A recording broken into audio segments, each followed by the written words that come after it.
Over the last 10 years, startups have made the impossible possible. AI, cloud computing, quantum, blockchain, and IoT. This journey begins at 4 years from now, the frontier of the future, with over 5,000 investors and more than 9,000 founders. Here, together, it's our moment to fire up today's startups for the next 4 years, 5 years, 10 years from now. So, get ready to fuel ingenuity, bold thinking, the unexpected, and to overcome the greatest challenges we face. 10 years of powering startups, 4 years from now.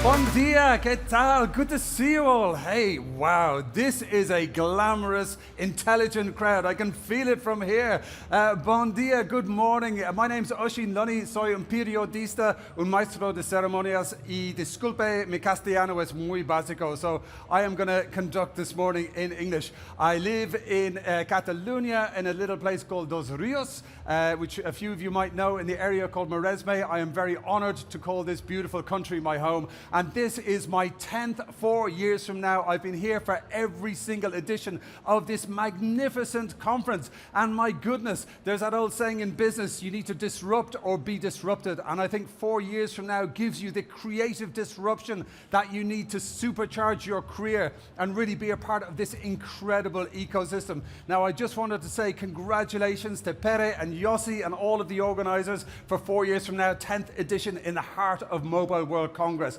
We have 900 companies exhibiting here, some of the most exciting technology companies that you will possibly see on the planet. We've got 2 floors, 1 more floor than last year. This is double the size. This is a big deal. And my name is Oisin Lunny, and I help great people, companies, and organizations tell their best stories through podcasts, through digital experiences, and through events like 4 years from now.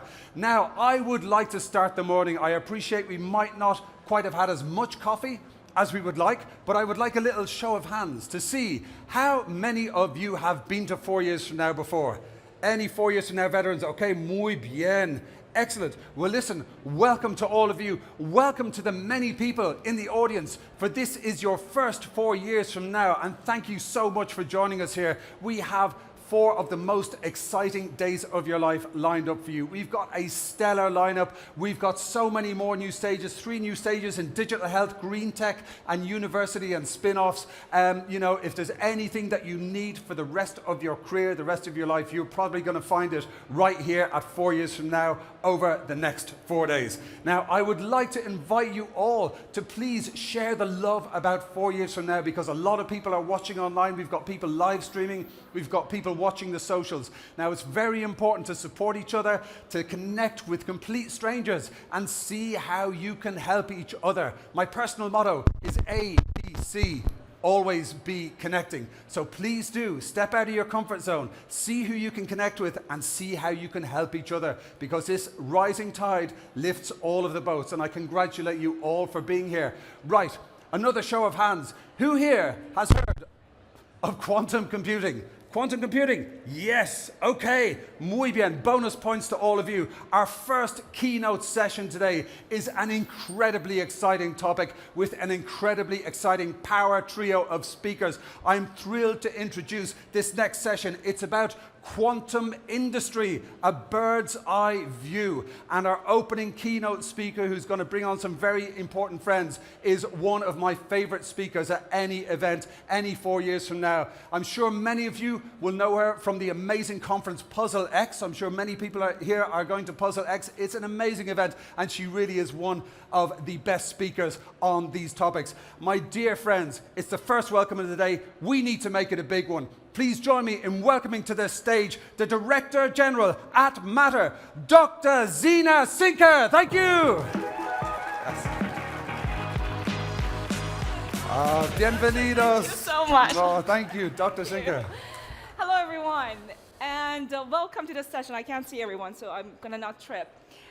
So initially, first of all, thank you so much, Terra, Duran, and 4 years from now for inviting me again here. It's always a pleasure. Initially, we were planning, I was asked to talk about materials and frontier materials, my expertise in graphene and 2D materials. And I said, goodness gracious, you're going to get sick of me talking about this all the time. I'm going to be giving a talk every single day of this week at Mobile Congress about materials. So I said, how about we do something different?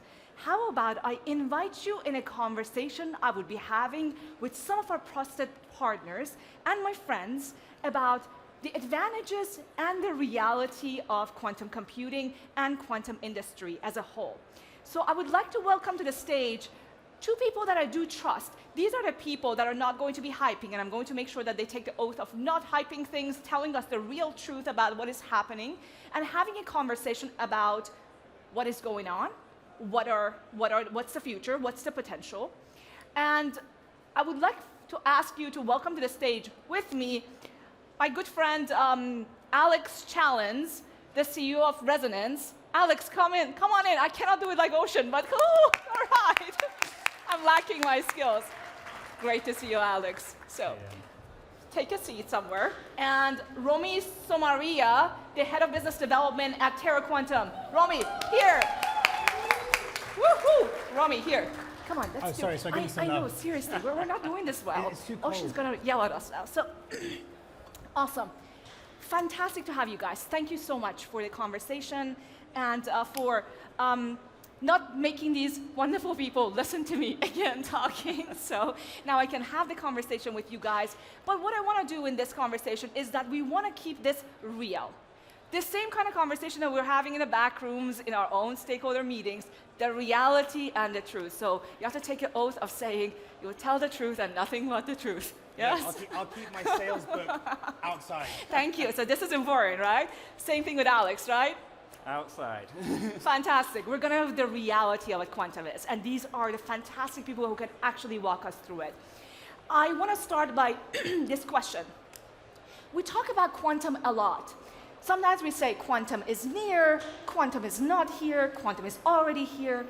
But when we talk about quantum technologies, we're not talking about one single thing.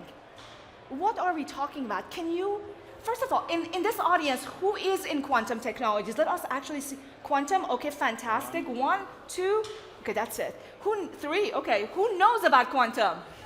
Okay, more people know. Okay, we have an audience that might not necessarily be that much into the details of quantum. When we say quantum, what are we talking about? Yes, it's a difficult question to start with. So I'm going to start very high level with what quantum is for the majority of the people in the room who may not have come across it before. So quantum technology, why are we looking at it? Well, we're talking about quantum mechanics, which is basically the idea that the intuitive physics that we imagine today when we throw a ball, we know it's going to do something quite predictable, it may not be as predictable as that. And that leads to some very interesting technologies. And we're going to dive into those, I think, today. So the 3 I'd like to call out today is quantum computing. It's a way of doing certain problems at a faster speed or in doing different problems that we wouldn't be able to do anyway. The second one is quantum sensing, which is being able to sense things that we wouldn't be able to do with the traditional technology we have. And then thirdly, around quantum communications and networking, which are particularly relevant for this conference, is looking at different ways we can look at networking and connecting, communicating, leveraging quantum technology. Fantastic. Thank you, Alex. So now, Romi, I'm going to come to you and ask a question. Have you heard about quantum advantage? How many of you actually hear in the news about quantum advantage? Can I see? Okay, a few people. In case you're looking at the news or you're reading things about quantum, the phrase quantum advantage comes up a lot. What is quantum advantage? I mean, simply put, quantum advantage is the idea that quantum technologies will outperform the technologies that already exist. And this is kind of the messiah of the whole industry, which is at some point quantum technology will outperform, will overstep, will in a way replace a lot of the classical technologies that we use. However, I want to throw caution to the wind here, because it's not such a binary concept. It's not a black and white situation. There's a whole journey we go on, and I think that's what's exciting about quantum technology. It's about how do you take what's best today, that's the classical world, how do we look at problems that are sufficiently complex? I mean, let's be real, not every single problem requires quantum technologies. And that's the first step we have to think about. And then how do we start seeing some performance? And what's exciting today is with certain quantum algorithms, we can already see quantum improvement, performance in businesses is getting better. We can predict things more accurately, as Alex mentioned, but we can also start simulating more complex systems. That's very important for a lot of our complex problems. And in optimization, when you look at a lot of the problems we face, it's about there's so many different parameters and variables to consider. How do we bring that together? We're already seeing that quantum systems and quantum, especially algorithms, can do that. Quantum compute, that's getting much closer. We're seeing a lot of improvements. The number of qubits, which is really, I look at it as a correlation to the power that you have in a quantum computer, that's getting better. You know, you can see across the different types of quantum computers, there's great results coming out, which is fantastic. And in quantum communication, we're seeing a lot of great movement across the quantum security front. So I think advantage is, it's important to look at that point as a kind of end goal for us, but we're already on the journey where we're seeing some types of some benefits that we can use these technologies with. These conversations are so important because, as you mentioned, not every problem requires a quantum computing solution, right? And general purpose quantum computers might not necessarily be the goal for many, many different industries or use cases. Now I'm going to come to you, Alex, and ask, all right, here we are, 2024. We've got many, many fantastic companies in the landscape, so much investment from corporates, from governments. What can we solve? What are some of those examples that are existing right now? And again, not the hypey ones, okay? The real ones that are really adding value. Can you walk us through that? No, thank you, Zina. So I think the place to start is what are the really challenging, intractable problems that we're trying to deal with right now. So there's things where we have to do very complex simulations. We need to solve massive amounts of data problems, for example, working around logistics optimization, that kind of thing. So you start with these huge problems, okay? And we're attacking these things in very different ways. You'll hear a lot about AI. We're doing lots of things around AI. Oh, we're going to do the quantum AI thing, right? Okay, go ahead. We're going to do 1 second. Come on, Zina, you know that's our thing. We're going to do the quantum AI conversation. Go ahead, Alex. There are also, we're looking at lots of different ways of addressing these problems, and quantum is one part of that. And now, because I'm not the expert at this, I'd love to actually pass how you do that to Romi.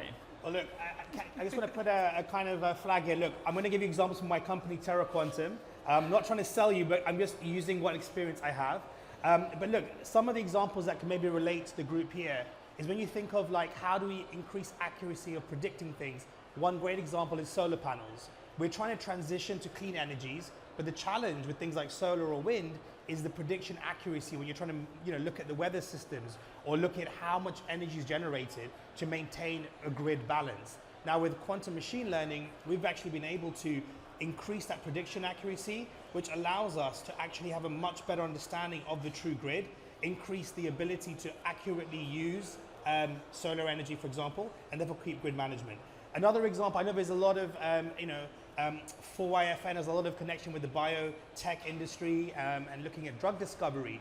One of the biggest, I guess, like, one of the golden grails of holy grails of quantum computing will be drug discovery and being able to simulate molecules, larger molecules, not just more efficiently, but actually in its entirety. Because right now we cannot simulate large molecules with the existing compute that we have. And at Terra Quantum, we're really excitingly being able to already do that with our simulation techniques.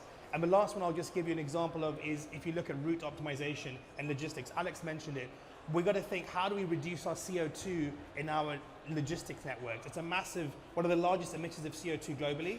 And with quantum technologies, you can actually look at reducing those empty miles by planning the routes better. The last one I'll try to just give to go away from quantum computing and quantum security is looking at how can we have secure messaging with each other. We've had advancements in QRNG, that's quantum random number generators, and also PQC, that's a phrase you'll hear everywhere, that's post-quantum cryptography. What does that actually mean? It's basically how do we make our defense stronger from hackers coming into our actual data, our communication systems, and we're seeing a lot of improvement and progress there. And then the last part is then securing our lines of communication, which is the end goal, so we can make sure that none of our data, all the private convos Zina and I are having about how great Terra Quantum is, they can't get they You don't want to have they access can't to get that leaked. one. Yeah, that's a good one. Yeah, we don't want anyone seeing those. You brought up something very interesting, which is, again, it's a connection point for me with materials. So important for me, and I talk about the age of exponential technologies a lot. And if you are around at Mobile Congress, I'm going to be doing the opening keynote on Wednesday about exponential technologies at MWC. And where we talk about that is that there are a few different areas of development that are going to be reaching a certain point of maturity, that are going to soon start not only expanding one another, but they are going to be opening up areas of development that did not exist before. And those are our mastery over genomics, our mastery over materials, and nanoassembly, frontier materials, AI and machine learning, and quantum technologies. These things are, again, reaching a certain point of maturity. And one of the most amazing implications of that for me is the materials development. If we can really simulate what is going to happen, and we have the power, like Lego pieces, of putting these pieces together, you truly can become the master of matter, right? And for me, an amazing area of quantum technologies for me is the ability for us to really simulate atoms and molecules in their initial state, not zeros and ones, but actual systems. What other industries or companies and enterprises are you seeing that they're investing or spending money into the development of materials besides obviously the J&J, or I don't know, AstraZeneca, etc.? Yeah, so the way I look at it is in order of complexity around simulation, it's around physics itself. That's the first thing we'll start seeing around quantum computing in this case. Then you have the drug discovery pieces, so simulating that, and then it's around the complex interactions that happen around the material science. So what I'd say at the moment is we track about 350 corporates who are working seriously around quantum. That's across quantum compute, sensing, and networking and security. And what that shows you, and I think you'll have experienced this viscerally too, is that already you have people taking this incredibly seriously. This is something that we all acknowledge is pretty nascent. And so when you look at around the material science, drug discovery, I think there's at least 50 or 60 large corporates. We're talking multi-billion-dollar organizations who are looking into this. And I think the word that they're always saying, the phrase they're always saying is, they don't want to be the last one on the boat when the ship goes offshore, because there's a lot of things you need to prepare for, and I'm sure you have some views on that as well. No, absolutely. I mean, just to go back to, again, I totally agree, you don't want to be last, but I guess the challenge we also see is a lot of companies are scared to be first or second. But when it comes to materials, actually two other really interesting use cases we've seen over the last 2 years come to life. One is on carbon capture materials. Mm-hmm. Now this is really exciting because we're no longer looking at molecules and drugs, which are still very big from a simulation perspective, but now we're thinking of metal sheets and huge, large molecules. But that technology is what a lot of the oil and gas companies are investing in heavily. So that's going to be an area where I think there's going to be a lot of progress and a lot of investment. And the other one is in EV batteries. So we're seeing, obviously, that's the kind of intersection of, application, but also, again, this interaction of these molecules. So we're seeing this whole space evolve. And I think, we have amazing partners and organizations like Kai Ventures, for example, who are doing great work around, accelerating this, helping these companies come to life. But it's not just in drugs anymore. It's across the whole board. And I think that's what we need, because materials are not just materials are going to change the world that we live in, so yeah. I mean, everything is made of matter. When we're talking about materials, people think we're talking about loose powders or something. But truly, the mastery when we talk about materials is being able to put atoms and molecules together to create something new for a purpose. And that could be in solid-state batteries. It could be in reduction of CO2 with certain materials that are going to come about, or it could be in BMW using those technologies or those algorithms for, which was that weird thing that I actually learned about BMW was that, how I thought that car companies are no longer doing the wind tunnel, the crash test. Did you know that they're still doing that? No, it's one of the most expensive use cases. I know, this is just so weird to me. Can we not simulate these things enough that you don't have to actually crash cars in a wind tunnel to see what happens with them?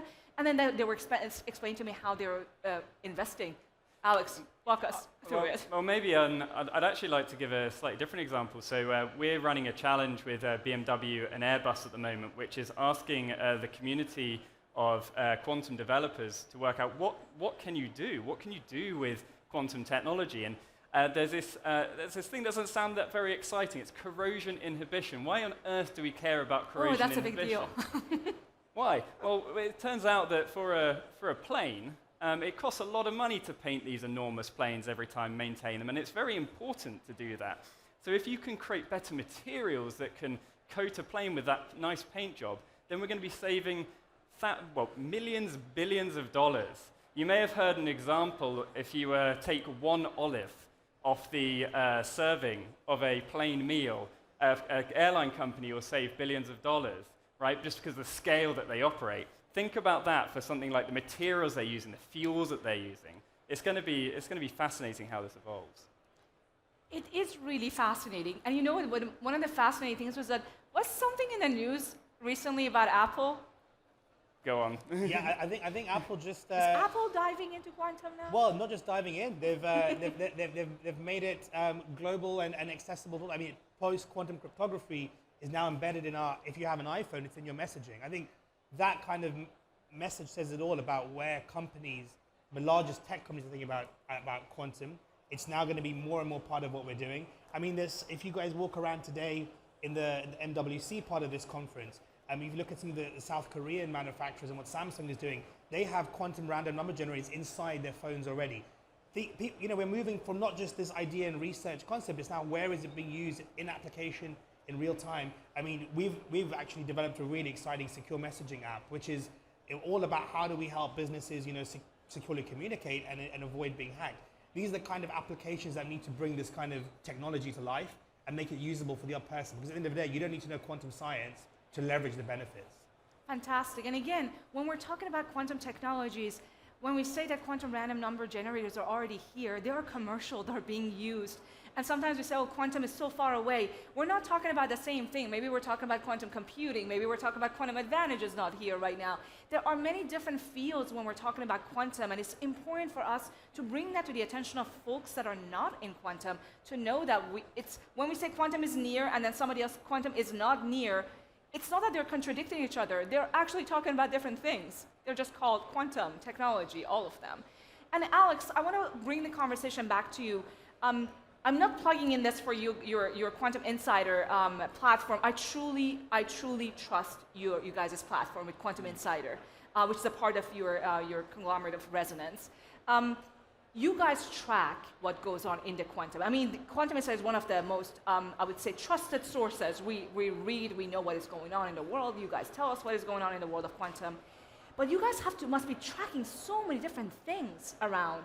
You guys give us information about what startups, what investments, you have a platform. How do you guys actually keep track of these things? Yeah, well, that is my real question for Alex. I said I'm going to ask you this question on the stage. So I'm the CEO of Resonance. This provides market intelligence on these, what we call exponential markets, right? The Quantum Insider is our flagship platform. And what we do is we take the legacy where I came from, which is an investor in data businesses, particularly around the military, using open source intelligence, everything that's freely available, and providing a structure around that, leveraging AI and leveraging the best technologies we have today. So what we do is we provide this data as a SaaS platform to our customers so they can track everything that's going on in the market. And as we're hearing today, there's quite a lot, right? Very good, very good. If people want to know more about Quantum Insider, what's the best way for them to do it? Come chat to me afterwards. That's fantastic. Okay, great. Now, Terra Quantum. There we go. Remember, Terra Quantum. Come on. There you go. Now we've got the fan sitting right there. So it was Munich. When was it, Mira? It was Munich last year with Marcus. We're sitting in a DLD, and we were having a fireside chat with Marcus, who is the CEO of Terra Quantum, and we're talking about quantum winter. And I want to, in case people want to come across that terminology or phrase, tell me what is quantum winter? Well, look, is there a quantum winter? Is winter coming? The idea of the quantum winter is that the investment landscape, it was really investor side, was going to be really tough in 2023. We saw a lot of the macro environment changing, and therefore the pressure was on the companies to really start really showing the results quicker because there wasn't free capital flowing. On top of that, there was the other side for businesses and for organizations investing in quantum solutions like your large corporates, whether it's Telefonica, HSBC, Repsol, whoever it is, their budgets were coming down. So it was like, okay, how do we manage this period? And it will really kind of be a sign for those companies that have something that's tangible, usable, to kind of come out, and above their peers. Now, the quantum winter, I think, was felt by a lot of people. But I think in one sense, for example, our company has always had this hybrid model. And we talk about hybrid quantum computing, I feel like an evangelist of this idea. And it's like, it's very simple. It's just that we understand that you cannot just expect quantum tech by itself to really provide the results and performance in the examples I mentioned. It's about bringing together the best of what already exists and then adding quantum layers, adding quantum tech, and looking at the problem in a more holistic view. We've done that, and I think a lot of other companies in that journey have also started approaching that. I mean, you've seen a lot of the quantum companies actually rebrand and started taking on AI. I won't mention names, but if you look them up, you'll see that there's been this move. So people have done that to weather it. But I think, for Terra Quantum, just in a really exciting place, we always see it's a quantum summer because, things shine for us because we've managed that and we position. So I think we're on the other side of it now. I think the fundraise that we've seen, there's been some good fundraisers in the market, so it's an exciting time. But there is pressure on delivering results. And I think we as the industry have to come together, have to consolidate, have to avoid hype so we don't get stuck in these dead ends where basically we promise things that we can't deliver. But equally, we need the other side to invest in these companies to try and give us something to demonstrate what is possible. So we really need that ecosystem to come together. I'd love to add to that, if that's okay. So can I just take everyone on a journey through billions of dollars? Okay, so if we look back to 2014, NVIDIA was valued at $10 billion. Okay, the total valuation, I think, of the quantum industry today is probably around that level. Okay, and we've had about $50 billion committed by governments. The value of NVIDIA as of last week was just nudging up to 2 trillion. This is why we need to start thinking about exponential technologies now. The technologies which are starting to show promise now are the trillion-dollar companies of the future. That's a very good point. And we were talking about something before in our group of conversation. We were talking about the fact that there is hype. It takes time for any technology, frontier technology. I mean, I come from the graphene and two-dimensional world. You will always see the hype cycle. It is natural for these things. You have to go through the hype cycle because that brings in investment, that brings in attention from media. It coalesces a network. It is natural. It is not such a bad thing. It is a bad thing if you overdo it, but it's a natural cycle of things. You go up, and then there's a winter always. People are saying, why is this thing not happening? Graphene was discovered or isolated in 2004. So it was 2010 it won the Nobel Prize, which is fantastic 6 years later. 2014, people were coming to us and saying, where are the flexible phones? I mean, these are serious people in governments. Where are the flexible phones? Why is this thing not happening? What has ever happened in the technology landscape? Lasers took 40 years. Carbon fiber took 30 years. These things take time. Quantum is maturing and coming to fruition much faster. These things do take time. But we are seeing investment from companies which are telling us that this thing is not dying, it's not in the winter. What are you seeing, Alex, in terms of why should anybody pay attention to this thing, even if it's hype, even if it's this, why should people pay attention to this right now? So if you're ever looking at these new technologies, a really good test is to look at the world's most valuable companies. So you go through Microsoft, Apple, AWS, Amazon, Saudi Aramco, right? You go through all these companies. Every single one of them has a clear quantum strategy with a full team behind it. That is all you need to know. Yes, if they're paying attention, there must be something. Something to at least track, pay attention to, learn more, not to dismiss as too early, might not be for me. Again, quantum technology is not one thing. Some parts of it might not be ready, some parts of it might be already here. And I'm going to bring this conversation to something that connected all of us, which was, if it was not important enough, we wouldn't be doing this amount of work that we're doing to go to the UN and try to proclaim 2025 the International Year of Quantum. And I think that that is another signal that it is happening not only on the landscape of developed country, but actually developing countries as well. So it is a collective effort that we're all involved in. This resolution has passed through UNESCO with 57 co-sponsoring countries, and now this resolution to proclaim the year of 2025, the International Year of Quantum, is going to be going on the desk of General Assembly of United Nations. And if we are successful and it passes with all the work the International Year of Quantum folks have been doing, then we'll have a year 2025 named after quantum. We've been, Romi, working on this for a bit now together, right? No, I think it's what's going on there? It's one of the best things to see ecosystem come together, because you have competitors who, on one hand, are trying to get one over each other to win a customer, but in the bigger picture, they see that they need to work as in unity for a bigger message. I think this is a great way to do that. But equally, like you said, also to bring in the global south and to bring other parts of the world, because one of my biggest fears working in an industry like quantum technologies is, how do we avoid another digital divide? And every technology that gets more exponential, that divide gets bigger as well. So it's important to make sure we have countries, global south, in the conversations, also developing their own IP and having access to the same opportunity in a way that other parts in the Western and developed world has. So this is a great way. By proclaiming that, it allows us to give that exposure. There's a lot of work to do. And the other thing I just wanted to add is that, we talk a lot about governments and corporates being part of it, but even if you're an SME or an MME, it doesn't mean you can't be part of quantum tech yet, because a lot of it comes from, if you're an SME and you have a really specific use case, let's say you're working in medical sciences and you have a data set that can be used, that's a great partnership, because a quantum tech company needs a data set. So whatever size company you are, don't feel that you have to wait till things become completely mature. You can be on that journey already, and I think it's really exciting what Alex said as well.